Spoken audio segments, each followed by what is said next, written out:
Hey there everybody, today's video is going to be tips that will hopefully get your nonverbal autistic child talking just a little bit more.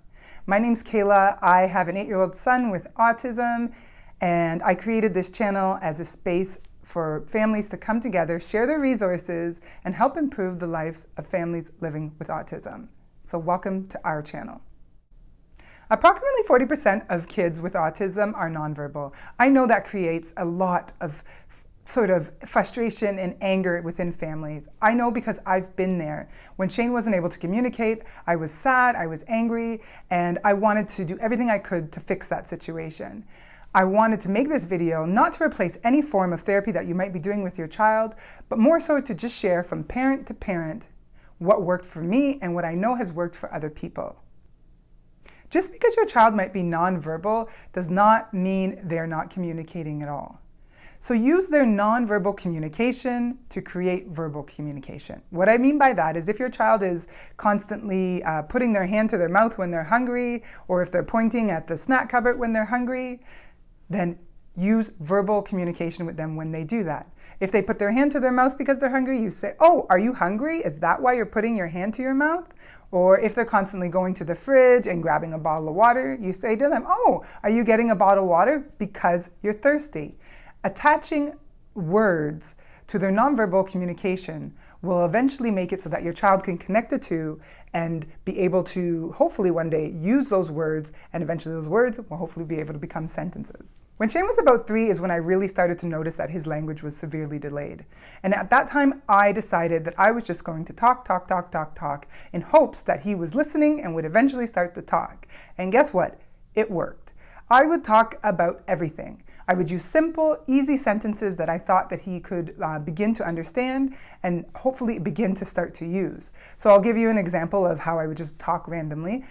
We would, for example, have to put on our rain boots to go outside. So I would say, instead of just like putting on his boots, I would ask Shaney, "Can you please sit down? Can you pass mommy the green rain boots with the blue dinosaur?" And then he'd pass it to me and I would, grab his left foot. But before I grabbed his left foot, I would say, "Can you give mommy your left foot?" Then I would grab his left foot. "Okay, I'm going to put the dinosaur boot on the left foot now. Okay, let's do the same with the right foot now. Can you pass mommy the right?" And so on and so forth. I just spoke all the time and I used a lot of simple language on a regular basis so that I knew that he was at least hearing it. And eventually, like I said, it worked. He started to use the simple words that I would use. He would say dinosaur and point at his boots, or he would say red and point at the red cookie box when he wanted a cookie.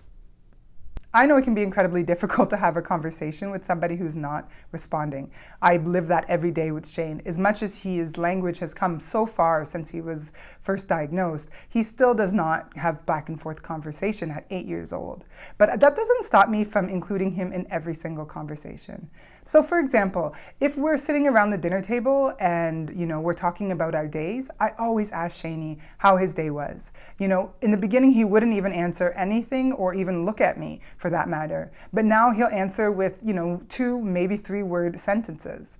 It's not easy to do and it's easy to forget because that person isn't engaging, but you have to make sure that you are including them in every single conversation, giving them the opportunity to reply. And when they don't, you can give them multiple options to reply, and maybe they'll say, respond with a smile. Like say, for example, you can say, "What did you eat for lunch today? Did you have bananas or did you have broccoli?" They may smile when you say banana and frown when you say broccoli.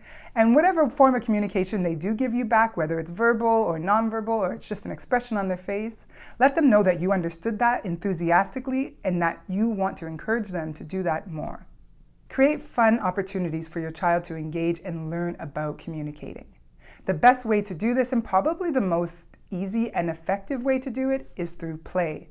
Create fun, pretend play environments that include your child's favorite interests and favorite characters so that you have their attention. So for example, say your child is into dinosaurs, maybe you grab 2 of their favorite dinosaurs and you create a fun sort of pretend play environment where these two dinosaurs are communicating about how their day was and what they like and what they don't like. And even if your child is not using words right away, there's a good chance that they are fully engaged. They are listening to everything that's happening between their two favorite toys.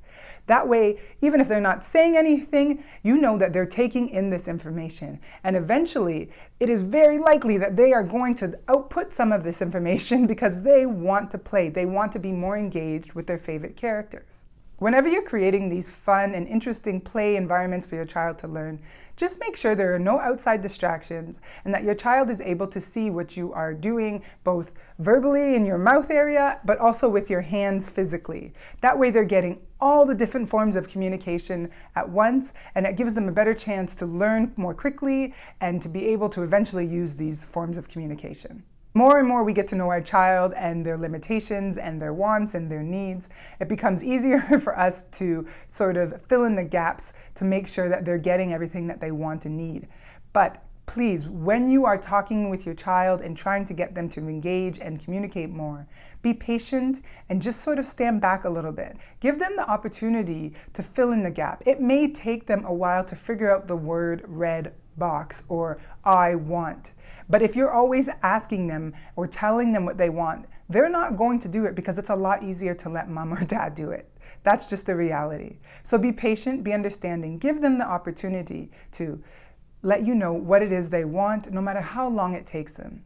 If they're able to communicate it eventually, whether it's through a smile or a word or a half a word, respond again enthusiastically. Let them know that that was amazing, that they tried, and that that's something you want them to do again.